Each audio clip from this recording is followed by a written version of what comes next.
காதல் மிருகம் மெல்ல மறைந்திருக்கும். ஆசை என்னும் வலையினை விரித்து அல்லும் பகலும் அது காத்து கிடக்கும்.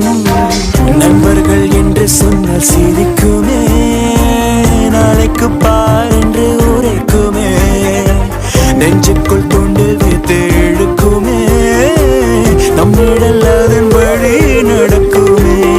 தடுப்பது போல நடத்திடும் போதும் தத்தி தாவி கண்களோடும் அடுத்தது என்ன அடுத்தது என்ன அணையை தாண்டி உள்ளம் கேட்கும். இது சரியா சரியா இது தவறா? இந்த உணர்வினை விலக்கிட மனதுக்கு தெரியல சரியா?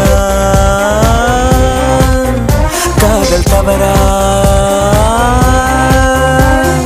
வரமா இது வலையா? இந்த உறவினை புரிந்திட வயதுக்கு தெரியல வர